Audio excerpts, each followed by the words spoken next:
ನಮಸ್ಕಾರ ಗೆಳೆಯರೆ, ಪಾಠಶಾಲೆ ಯೂಟ್ಯೂಬ್ ಚಾನಲ್ಗೆ ಸ್ವಾಗತ ಸುಸ್ವಾಗತ. ಈ ದಿನ ನಿಮ್ಮ ರಾಯಚೂರು DCC ಬ್ಯಾಂಕ್ದು ನಾನ್ HK ರೀಜನ್ ಯಾವುದ್ರದ್ದು ನಾನ್ HK ರೀಜನ್ದು ಸಂಭವನೀಯ ಕಟ್ ಆಫ್, ಒಂದು ಅಂದಾಜಿನ ಕಟ್ ಆಫ್ ಅಂತ ಹೇಳ್ತಾ ಇದ್ದೀನಿ.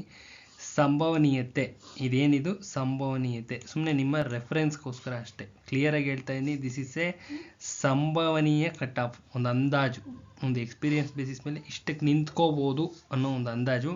ಹುಡುಗರು ಜಾಸ್ತಿ ಜನ ಮೆಸೇಜ್ ಮಾಡಿದ ಕಾರಣದಿಂದಾಗಿ ಮಾಡಾಕ್ತಾ ಇದ್ದೀನಿ, ಅರ್ಥ ಆಗ್ತಿದೆಯಲ್ಲ. ಇದೊಂದು ಸಂಭವನೀಯ ಅಂತಕ್ಕಂಥ ಪರ್ಟಿಕ್ಯುಲರ್ ವರ್ಡ್ನ ಯೂಸ್ ಮಾಡಿದ್ದೀನಿ. ಓಕೆ, ನೆಕ್ಸ್ಟ್ ಶಿವಮೊಗ್ಗ, ದಾವಣಗೆರೆ, ಚಿತ್ರದುರ್ಗ ಯಾರ್ಯಾರು ಅಪ್ಲಿಕೇಶನ್ ಹಾಕಿಲ್ಲ ಫಸ್ಟ್ ಅಪ್ಲಿಕೇಶನ್ ಹಾಕ್ಕೊಳ್ಳಿ. ಯಾರ್ಯಾರು ಹಾಕಿಲ್ಲ ಅವ್ರು ಹಾಕ್ಕೊಳ್ಳಿ. ಹಾಕ್ಕೊಂಡು ಓದಲಿಕ್ಕೆ ಸ್ಟಾರ್ಟ್ ಮಾಡಿ. ಫಸ್ಟ್ ಸ್ಟೆಪ್ಪು ಇದಾದ ನಂತರದಲ್ಲೇನೇ ಸಿಲೆಬಸ್ ಓಪನ್ ಮಾಡ್ಕೊಳ್ಳಿ. ಫಸ್ಟ್ ನೀವು ಮಾಡಬೇಕಾಗಿರ್ತಕ್ಕಂಥದ್ದು ಎಲಿಜಿಬಿಲಿಟಿ ಚೆಕ್ ಮಾಡಿ. ಎಲಿಜಿಬಿಲಿಟಿ ಇತ್ತು ಅಂದರೆ ಯಾವ್ಯಾವ ಪೋಸ್ಟ್ ಎಲಿಜಿಬಿಲಿಟಿ ಡಿಗ್ರೀಸ್ ವೇರಿಯೇಷನ್ ಆಗುತ್ತಲ್ಲ ಅದನ್ನೇ ಹೇಳ್ತಾ ಇದ್ದೀನಿ. ಎಲ್ಲ ಚೆಕ್ ಮಾಡ್ಕೊಳ್ಳಿ. ಇತ್ತು ಅಂದರೆ ಅಪ್ಲಿಕೇಶನ್ ಹಾಕ್ಕೊಳ್ಳಿ. ಅಪ್ಲಿಕೇಶನ್ ಆದ ನಂತರದಲ್ಲಿ ಸಿಲೆಬಸ್ ಚೆಕ್ ಮಾಡಿ. ಸಿಲೆಬಸ್ನ ಯಾವತ್ತು ಅಫಿಷಿಯಲ್ ವೆಬ್ಸೈಟಲ್ಲಿ ಬಿಟ್ಟಿರ್ತಾರಲ್ಲ ಅದನ್ನೇ ನೋಡಬೇಕು, ಗೂಗಲ್ ಮಾಡಬಾರ್ದು. ಅರ್ಥ ಆಗ್ತಿದೆಯಲ್ಲ, ಗೂಗಲಲ್ಲಿ ಸಿಲೆಬಸ್ ಚೆಕ್ ಮಾಡಬಾರ್ದು.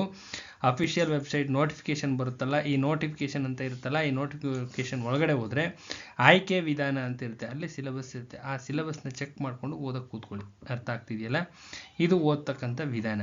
ನಮ್ಮ ಇದೇ ಡಿಸ್ಕ್ರಿಪ್ಷನ್ ಬಾಕ್ಸಲ್ಲಿ ಸುಮಾರು ವಿಡಿಯೋಸ್ ಇದ್ದಾವೆ, ಚೆಕ್ ಮಾಡ್ಕೊಳ್ಳಿ. ಯಾವ್ಯಾವ ಎಕ್ಸಾಮ್ಸಿಂದ ಎಷ್ಟೆಷ್ಟು ಕ್ವಶನ್ಸ್ ಬಂದಿದ್ದಾವೆ ನಮ್ಮ ನೋಟ್ಸಿಂದ ಅಂತ ವಿತ್ ದಾಖಲೆ ಇದೆ. ಚೆಕ್ ಮಾಡಿ ತದನಂತರದ ಒಂದು ಕನ್ಕ್ಲೂಷನ್ ಬನ್ನಿ. ನೋಟ್ಸ್ ಏನಾದ್ರು ಅವಶ್ಯಕತೆ ಇದೆ ಅಂತ ಅನ್ಸಿದ್ರೆ ಈ ನಂಬರ್ ಕಾಂಟ್ಯಾಕ್ಟ್ ಮಾಡಿ. ಏನು ಕೊಟ್ಟಿರ್ತೀವೋ ಅದು ಓದ್ಕೊಂಡೋಗಿ ಒಳ್ಳೇದಾಗುತ್ತಮ್ಮ. ಅರ್ಥ ಆಗುತ್ತಲ್ವಾ. ನಮ್ಮಲ್ಲಿ ಅವೈಲಬಲ್ ಇರ್ತಕ್ಕಂಥ notes cooperative, KMF, banking, 1959 act, 3000 question bank ಇದೆ, ಕನ್ನಡ ಕಾನ್ಸ್ಟಿಟ್ಯೂಷನ್ ನೋಟ್ಸ್ ಇದೆ, ಪ್ಲಸ್ ಇದಿಷ್ಟು printed notes plus English and current affairs ನಮ್ಮಲ್ಲಿ ಎಷ್ಟು ಅವೈಲಬಲ್ ಇದೆ. ಎಲ್ಲ ಹುಡುಗರಿಗೆ ಎಷ್ಟು ಹಾಕ್ಕೊಟ್ಟಿದ್ದೀವಿ ಅದಷ್ಟು ನೋಟ್ಸ್ನ PDF ರೂಪದಲ್ಲಿರುತ್ತೆ, ಕಳಿಸ್ಕೊಡ್ತೀವಿ, ಓದ್ಕೊಟ್ರಪ್ಪ. ಇದಿಷ್ಟು ಅಥೆಂಟಿಕೇಟೆಡ್ ಮೆಟೀರಿಯಲ್ ಇದೆ, ಯೂಸ್ ಮಾಡ್ಕೊಳ್ಳಿ. ಯಾರಿಗಾರ ಅವಶ್ಯಕವಾಗಿ ಬೇಕಾಗಿದ್ದರೆ ಮಾತ್ರ, ಇಲ್ಲ ಅಂದರೆ ನಿಮ್ಮ ಹತ್ರ ಏನಿದೆಯೋ ಕೂತ್ಕೊಂಡು ಅದನ್ನೇ ಓದ್ಕೊಳ್ಳಿ. ಕಾಲಹರಣ ಮಾಡೋ ಕೆಲಸ ಬೇಡ, ಟೈಮ್ ವೇಸ್ಟ್ ಮಾಡೋ ಕೆಲಸ ಯಾವುದೇ ಕಾರಣಕ್ಕೂ ಬೇಡ. ಅರ್ಥ ಆಗುತ್ತಲ್ಲ. ನೆಕ್ಸ್ಟು ಸಂಭವನೀಯ ಕಟ್ ಆಫ್ನ ನೋಡಲಿಕ್ಕಿಂತ ಮುಂಚಿತವಾಗಿ ನಾವು ಮುಖ್ಯವಾಗಿ ನೋಡಬೇಕಾಗಿರ್ತಕ್ಕಂಥದ್ದು ರೋಸ್ಟರ್. ಅರ್ಥ ಆಗ್ತಿದೆಯಲ್ಲ, ರೋಸ್ಟರ್. ಸುಮಾರು ಜನ ಮೆಸೇಜ್ ಮಾಡಿದರೆ, ಈಗ ಹೇಳ್ತೀನಿ ನೋಡ್ರಿ. GM ಅಲ್ಲಿ ಇರ್ತಕ್ಕಂಥದ್ದು ಒಂದೇ ಪೋಸ್ಟ್, ಕ್ಲಿಯರಾಗಿ ಕಾಣಿಸ್ತಾ ಇದೆ ಇಲ್ಲಿ. ಇದು ರೋಸ್ಟರ್ನ ನೋಡಬೇಕು. ಮೆಸೇಜ್ ಮಾಡಿ ನಾವು ಇಂಥ ಕ್ಯಾಟಗರಿಯವರು ನಂದು ಬ್ರಾಂಚ್ ಮ್ಯಾನೇಜರ್ ಬರುತ್ತಾ ಅಂದರೆ ಇಲ್ಲಿ ಇರಬೇಕಮ್ಮ, ಇಲ್ಲಿದ್ದರೆ ಮಾತ್ರ ಬರುತ್ತೆ. ಇಲ್ಲಿ ಕಾಣಿಸ್ತಾ ಇದೆಯಲ್ಲ, ಇಲ್ಲಿ ಇದ್ದರೆ ಮಾತ್ರ ಬರುತ್ತೆ, ಇಲ್ಲ ಅಂದರೆ ಎಲ್ಲಿಂದ ಬರುತ್ತೆ. ನಾವು ಇನ್ನು ಮತ್ತೊಂದು ಕ್ಯಾಟಗರಿ 2A ನವರು, 2B ನವರು, ಇನ್ನೊಂದು ಮತ್ತೊಂದು ಕ್ಯಾಟಗರಿ 1ನವರು, 3A ನವರು, 3B ನವರು, SC ಕ್ಯಾಟಗರಿ, ST ಕ್ಯಾಟಗರಿಯವರು, ಇದು ಇಷ್ಟು ಮಾರ್ಕ್ಸ್ ಬಂದಿದೆ ಬರುತ್ತಾ ಅಂದರೆ ಇಲ್ಲಿ ವೇಕೆನ್ಸಿಲಿ ಇದೆಯಾ ಚೆಕ್ ಮಾಡ್ಕೋಬೇಕು. ಪ್ರೊಸೀಜರ್ ಹೇಳ್ತಾ ಇದ್ದೀನಿ, ದಿಸ್ ಇಸ್ ಎ ಪ್ರೊಸೀಜರ್. ಇಲ್ಲಿ ಚೆಕ್ ಮಾಡ್ಕೋಬೇಕು. ಈ ರೋಸ್ಟರಲ್ಲಿ ನಿಮಗೆ ಹುದ್ದೆನೇನಾದರೂ ಇದ್ದರೆ ಖಂಡಿತವಾಗ್ಲೂ ಆದ ನಂತರದಲ್ಲಿ ಕಟ್ ಆಫ್ ಸ್ಟಾರ್ಟ್ ಆಗುತ್ತೆ. ಇಲ್ಲ ಅಂದರೆ ಎಲ್ಲಿಂದ ಬರುತ್ತೆ ಹೇಳ್ತೀನಿ ನೋಡಿ. ಜನರಲ್ ಮೆರಿಟಲ್ಲಿ ಇತರೆಯಲ್ಲಿ ಒಂದು ಪೋಸ್ಟ್ ಇದೆ. ಇತರೆಯಲ್ಲಿ ಎಷ್ಟಿದೆ? ಒಂದು ಪೋಸ್ಟ್ ಇದೆ. ಮಹಿಳೆಯರಿಗೆ GM ಅಲ್ಲಿ ಇರ್ತಕ್ಕಂಥದ್ದು ಒಂದೇ ಒಂದು ಪೋಸ್ಟು. ಗ್ರಾಮೀಣ ಇಲ್ಲ, ಅಂಗವಿಕಲರಿಲ್ಲ, ಮುಗೀತು. ನೆಕ್ಸ್ಟ್ ಪರಿಶಿಷ್ಟ ಜಾತಿ ಇದೆ, ಅಂದರೆ SC ಕ್ಯಾಟಗರಿ ಅಂತೇಳಿ ಕರೀತಾರೆ. SC ಕ್ಯಾಟಗರಿ ಇತರೆ ಒಂದಿದೆ ಅಷ್ಟೇ ಇರೋದು. ಮಹಿಳೆಯರಿಗಿಲ್ಲ, ಗ್ರಾಮೀಣ ಇಲ್ಲ, ಅಂಗವಿಕಲರಿಗಿಲ್ಲ. ಅರ್ಥ ಆಗ್ತಾ ಇದೆಯಾ? ಪರಿಶಿಷ್ಟ ಪಂಗಡ ಒಂದೇ ಒಂದಿದೆ, ಇತರೆಗೆ ಒಂದಿದೆ, ಮಹಿಳೆ ಇಲ್ಲ, ಗ್ರಾಮೀಣ ಇಲ್ಲ, ಅಂಗವಿಕಲರಿಗಿಲ್ಲ. ಇದಿಷ್ಟು ರೋಸ್ಟ್, ಇದಿಷ್ಟು ತಲೆಯಲ್ಲಿರಬೇಕು. ಇದಿಷ್ಟು ತಲೆಯಲ್ಲಿತ್ತು ಅಂದರೆ ನೆಕ್ಸ್ಟ್ ಸ್ಟೆಪ್ಗೆ ಹೋಗ್ಬೋದು. ಅರ್ಥ ಆಗ್ತಿದೆಯಲ್ಲ. ನೆಕ್ಸ್ಟು ನಿಮ್ಮ ಅಸಿಸ್ಟೆಂಟ್ ಪೋಸ್ಟ್ ಬರ್ದಿರಲ್ಲ, ಇದರ ಹಣೆ ಬರ ಏನು ಅಂತ ನೋಡೋಣ. ಅಂದರೆ ಸಾಮಾನ್ಯದಲ್ಲಿ ಇತರೆ ಅಲ್ಲಿ ಹೇಳಿದ್ದೀನಲ್ಲ, ಈಗ ಕ್ಲಾರಿಫೈ ಆಗಿದೆ, ಫಾಸ್ಟಾಗಿ ಹೇಳ್ಕೊಂಡು ಹೋಗ್ತೀನಿ. ಇತರೆ ಸಾಮಾನ್ಯ ಜನರಲ್ ಮೆರಿಟಲ್ಲಿ ಇತರೆ ಒಂದಿದೆ, ಮಹಿಳೆ 2 ಇದೆ, ಗ್ರಾಮೀಣ ಒಂದಿದೆ. ಅಂಗವಿಕಲರಿಗೆ ಒಂದು ಪೋಸ್ಟ್ ಇದೆ. ಅಂಗವಿಕಲರಂದರೆ ಯಾರಪ್ಪ ಅಂದರೆ ಇಲ್ಲಿದೆ ನೋಡಿ, ಕ್ಲಾರಿಫೈ ಮಾಡಿದರೆ ದೃಷ್ಟಿಮಾಂದ್ಯರಿಗೆ ಮಾತ್ರ, ಬ್ಲೈಂಡ್ನೆಸ್ ಇರ್ತಕ್ಕಂಥವ್ರಿಗೆ ಕೊಟ್ಟಿದ್ದಾರೆ. ಯಾರಿಗೆ ಕೊಟ್ಟಿದ್ದಾರೆ? ಬ್ಲೈಂಡ್ನೆಸ್ಗಿಂತ ಇದ್ದಂಥವ್ರಿಗೆ ಕೊಟ್ಟಿದ್ದಾರೆ. ಅರ್ಥ ಆಗ್ತಿದೆಯಲ್ಲ, ಇಲ್ಲಿ ಕ್ಲಿಯರಾಗಿ ಹೇಳಿದ್ದಾರೆ, ಅವರೇ ಹೇಳಿದ್ದಾರೆ. ಕಾಣಿಸ್ತಾ ಇದೆಯಲ್ಲ ಈ ರೋಸ್ಟ್ರು ಕ್ಲಿಯರಾಗಿ ಕಾಣಿಸ್ತಾ ಇದೆ. ಇದು ಆಯಿತಾ. ನೆಕ್ಸ್ಟು ಪರಿಶಿಷ್ಟ ಜಾತಿ ಪ್ರವರ್ಗ ಏನವ್ರಿಗೆ ಒಂದಿದೆ. ಪರಿಶಿಷ್ಟ ಜಾತಿನಲ್ಲಿ ಪ್ರವರ್ಗ ಎ, ಹೊಸ ರೋಸ್ಟರ್ ಇದು. ಪರಿಶಿಷ್ಟ ಜಾತಿ ಪ್ರವರ್ಗ ಎ ಒಂದಿದೆ, ಪರಿಶಿಷ್ಟ ಜಾತಿ ಪ್ರವರ್ಗ ಬಿಗೆ ಒಂದಿದೆ, ಪರಿಶಿಷ್ಟ ಪಂಗಡಕ್ಕೆ ಒಂದಿದೆ, category 1ಗೊಂದಿದೆ, category 2A category 2B ಅರ್ಥ ಆಗ್ತಿದೆಯಾ? ಇದಿಷ್ಟಿದ್ದಾವೆ, ಇಷ್ಟೇ ಇರ್ತಕ್ಕಂಥದ್ದು. ಇದನ್ನು ನೋಡ್ಕೋಬೇಕು ಯಾರ್ಯಾರಿಗೆ ಏನೇನಿದೆ ಅಂತ. ಇಲ್ಲಿ ಕಾಣಿಸ್ತೀವಿ ಈ ಥರ ಏನಲ್ಲಿ ಇದೆ. ಇದು ಮುಗಿತಲ್ಲ. ಇನ್ನು ಅಟೆಂಡರ್ ಪೋಸ್ಟು ಸಾಮಾನ್ಯ ಒಂದಿದೆ, ಪರಿಶಿಷ್ಟ ಜಾತಿ ಪ್ರವರ್ಗ, ಅದರಲ್ಲಿ ಪ್ರವರ್ಗ ಎಗೆ 1 ಕೊಟ್ಟಿದ್ದಾರೆ. ಇದು ಗೊತ್ತಾಯ್ತು. ಇಷ್ಟೇ ಇರೋದು ವೇಕೆನ್ಸಿಗಳು. Very very very less vacancies ಇರೋದು. ಎಷ್ಟಿದ್ದಾವೆ? ತುಂಬ ಲೆಸ್ ವೇಕೆನ್ಸಿ. ಕ್ಲಿಯರಾಗಿ ಹೇಳ್ತಾ ಇದ್ದೀನಿ, ತುಂಬ ಲೆಸ್ ವೇಕೆನ್ಸಿಗಳಿದ್ದಾವೆ. ಇಷ್ಟೇ ವೇಕೆನ್ಸಿ ಇರೋದು. ಈ ಶಾಖಾ ವ್ಯವಸ್ಥಾಪಕರು ಸೆಲೆಕ್ಷನ್ ಆಗೋದು 4 ಜನ. ಅರ್ಥ ಆಗ್ತಾ ಇದೆಯಲ್ಲ? 4 ಜನ. ಅದರಲ್ಲೂ ಜನರಲ್ ಮೆರಿಟಲ್ಲಿ 1, ಮಹಿಳೆಯರಿಗೊಂದು, GM ಅಲ್ಲಿ ಹೈಯೆಸ್ಟ್ ಇರೋನಿಗೆ 1, ಹೈಯೆಸ್ಟ್ ಇರೋನಿಗೆ ಅಂದರೆ ಇಂಟರ್ವ್ಯೂ ಇರುತ್ತೆ. ಇದು ಇಂಟರ್ವ್ಯೂ ಇರ್ತಕ್ಕಂಥ ಜಾಬ್. ಇಂಟರ್ವ್ಯೂ ಸೆಲೆಕ್ಷನ್ ಆಗ್ತಾರೆ. ಇಂಟರ್ವ್ಯೂಗೆ 1 ಪೋಸ್ಟ್ಗೆ 5 ಜನನ ಕರೀತಾರೆ. ಇಂಟರ್ವ್ಯೂಗೆ 1 ಪೋಸ್ಟ್ಗೆ ನೆಕ್ಸ್ಟ್ ಶೀಟಲ್ಲಿದೆ ಹೇಳ್ತೀನಿ, 5 ಜನ ಕರೀತಾರೆ. ಮಹಿಳೆಯರು ಅಷ್ಟೇ 1 ಪೋಸ್ಟ್ಗೆ 5 ಜನ ಕರೀತಾರೆ. GM ಅಲ್ಲಿದೆ ವೇಕೆನ್ಸಿ. ಅರ್ಥ ಆಗ್ತಿದೆಯಲ್ಲ? ಪರಿಶಿಷ್ಟ ಜಾತಿಲೂ ಅಷ್ಟೇ 1 ಪೋಸ್ಟ್ಗೆ 5 ಜನ ಕರೀತಾರೆ. 5 ಜನ ಇಂಟರ್ವ್ಯೂ ಒಳಗಡೆ ಹೋಗ್ತಾರೆ. 1 ಪೋಸ್ಟ್ಗೆ 5 ಜನ ಇಂಟರ್ವ್ಯೂ ಒಳಗಡೆ ಹೋಗ್ತಾರೆ. ಒಬ್ಬರು ಸೆಲೆಕ್ಷನ್ ಆಗಿ ಬರ್ತಾರೆ. ಸೆಲೆಕ್ಷನ್ ಆಗೋರು ಒಬ್ಬರೇ. ಪರಿಶಿಷ್ಟ ಪಂಗಡದಲ್ಲೂ ಅಷ್ಟೇ. ಇದೇ ಪ್ರೊಸೀಜರ್ ಇಲ್ಲಿಗೂ ಅಪ್ಲಿಕೇಬಲ್ ಆಗುತ್ತೆ. ನೆಕ್ಸ್ಟ್ ಓಕೆ, ಕಂಟಿನ್ಯೂ ಮಾಡೋಣ. ನಿಮ್ಮ ಬ್ರಾಂಚ್ ಮ್ಯಾನೇಜರ್, ಇದು ಬ್ರಾಂಚ್ ಮ್ಯಾನೇಜರ್ಗಿನ್ನ ಬರಲಿಕ್ಕಿಂತ ಮುಂಚಿತವಾಗಿ ಹೇಳ್ತಾ ಇದ್ದೀನಿ, ಯಾವುದೇ ಕಾರಣದಿಂದ ಬುದ್ಧಿವಂತರಾದರೆ, ನೀವು ಬುದ್ಧಿವಂತರಾಗಿದ್ದರೆ, ಬರೆದಿರ್ತಕ್ಕಂಥವ್ರು ಬುದ್ಧಿವಂತರಾಗಿದ್ದರೆ, ನಾನು 21-22 ವರ್ಷದ ಅನುಭವದಲ್ಲಿ ಹೇಳ್ತೀನಿ, ಈ ರಿಸಲ್ಟ್ಗೋಸ್ಕರ ಯಾವತ್ತೂ ಕಾಯಬಾರ್ದು. ಯಾಕೆ ಕಾಯಬಾರ್ದು? ವಿತ್ ಪ್ರೂಫ್ ಹೇಳ್ತೀನಿ, ಕೇಳಿಸ್ಕೊಳ್ರಿ. ಚಿಕ್ಕಮಂಗ್ಳೂರ್ದು ರಿಸಲ್ಟ್ ಬಿಟ್ಟಿದ್ದಾರಾ? ಅದೇ DCC ಬ್ಯಾಂಕ್ ತಾನೇ ಬಿಟ್ಟಿದ್ದಾರಾ? ಇನ್ನೂ ಬಿಟ್ಟಿಲ್ಲ.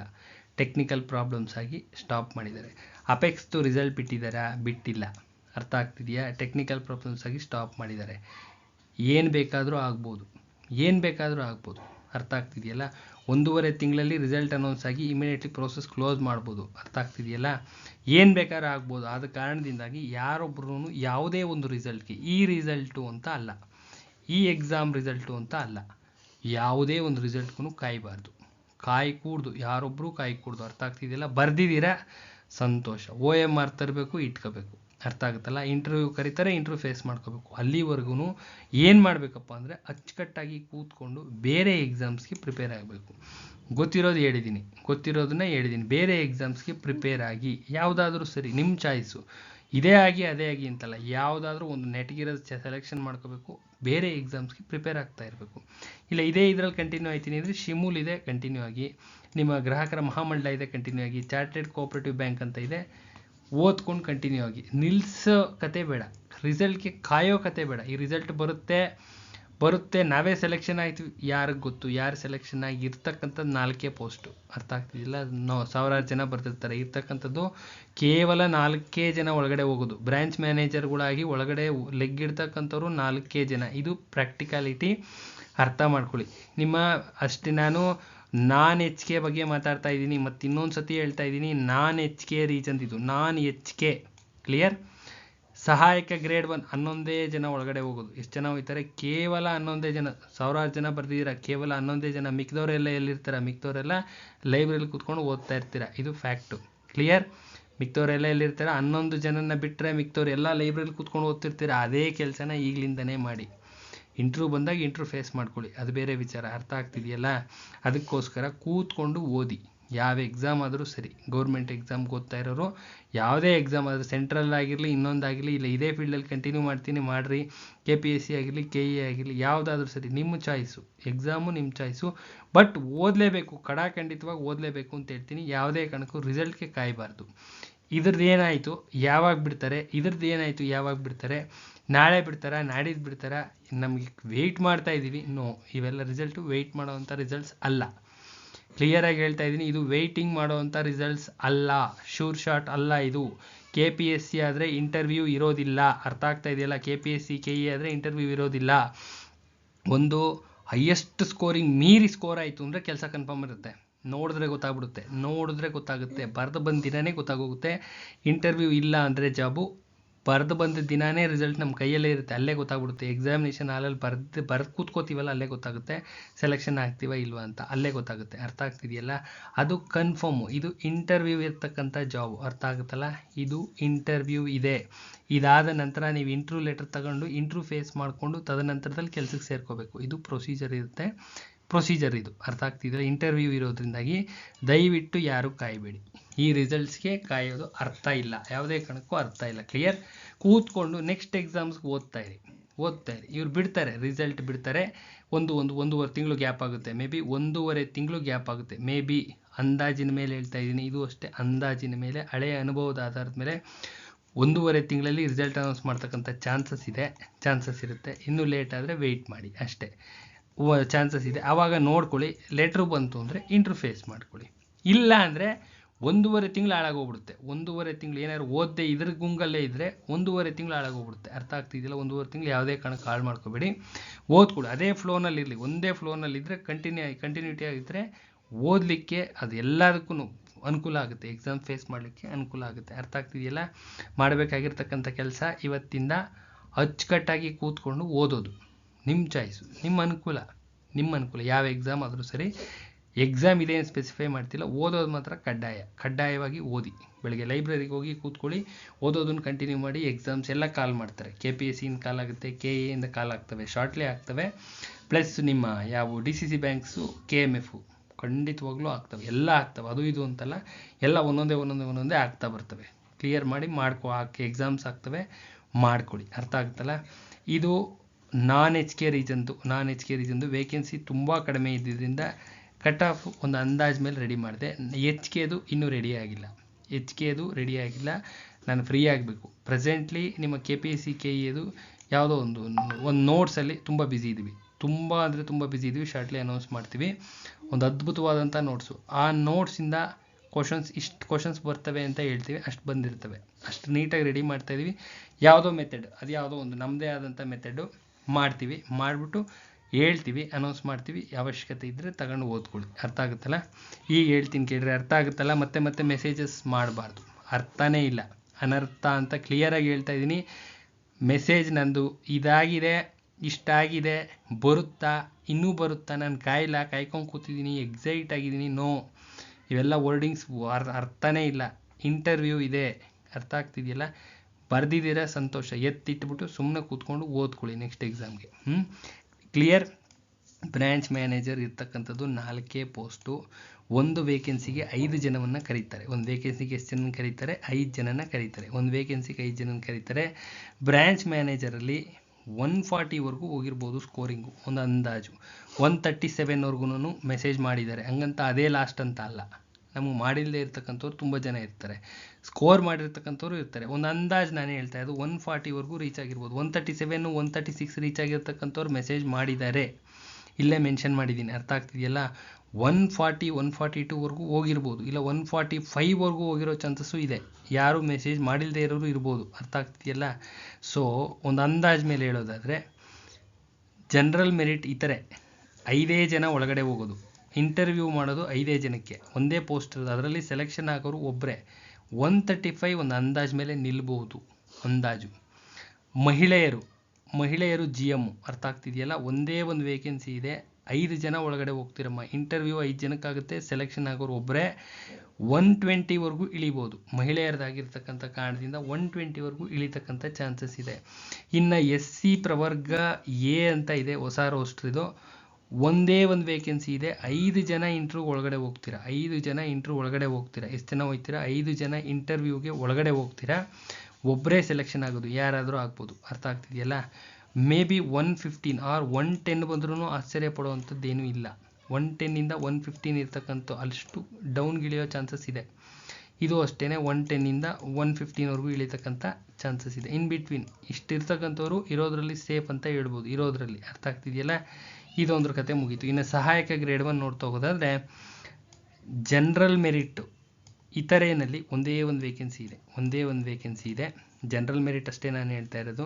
ಇದು ಜನರಲ್ ಮೆರಿಟ್ ಅಷ್ಟೇ ತೊಗೊಂಡಿದ್ದೀನಿ.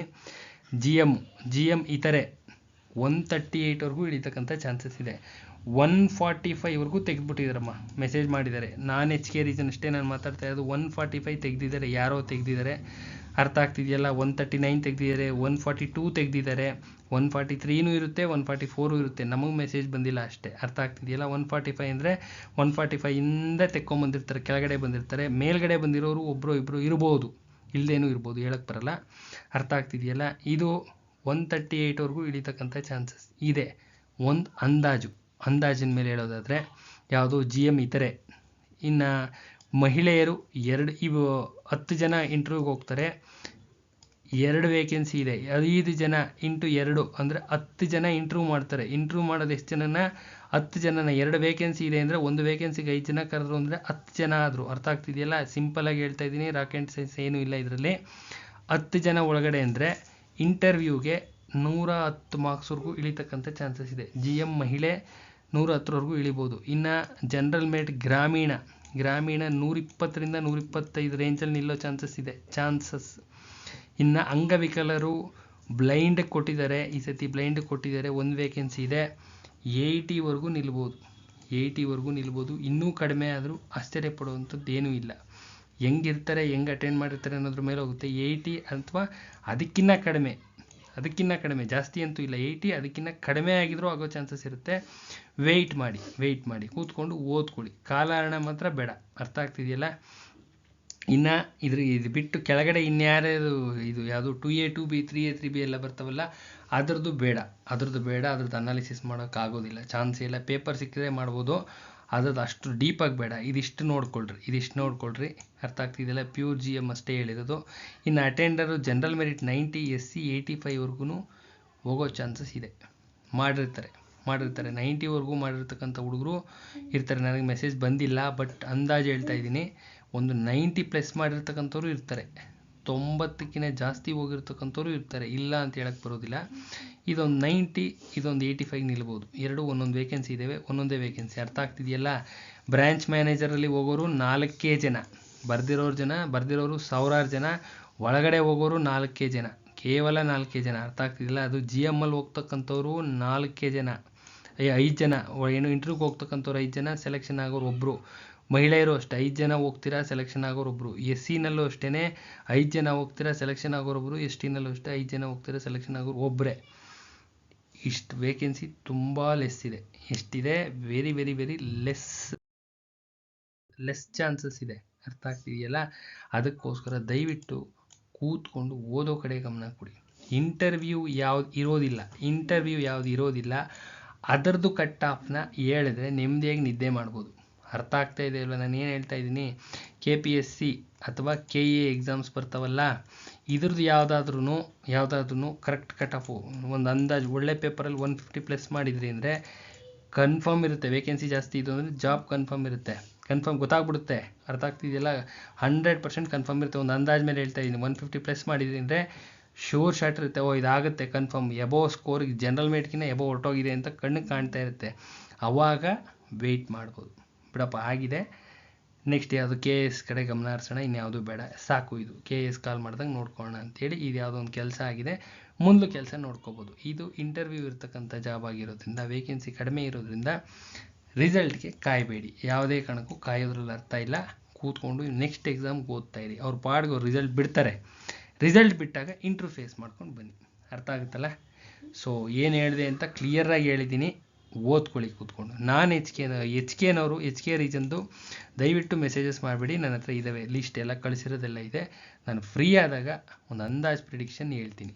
ಈಗ presently KPSC KA full busy ಇರ್ತಕ್ಕಂಥ ಕಾರಣದಿಂದಾಗಿ, ತಕ್ಷಣಕ್ಕೆ ಇನ್ನೂ GK ನೋಟ್ಸ್ ಬೇರೆ ರೆಡಿ ಮಾಡ್ತಾ ಇದ್ದೀವಿ. ಅದಕ್ಕೋಸ್ಕರ ತುಂಬ ಬ್ಯುಸಿ ಇರ್ತಕ್ಕಂಥ ಕಾರಣದಿಂದಾಗಿ ಕೂತ್ಕೊಂಡು ಓದ್ಕೊಳ್ಳಿ. ಮುಂದಿನ ಎಕ್ಸಾಮ್ ಕಡೆ ಗಮನ ಕೊಡಿ. ಒಳ್ಳೆಯದಾಗಲಿ.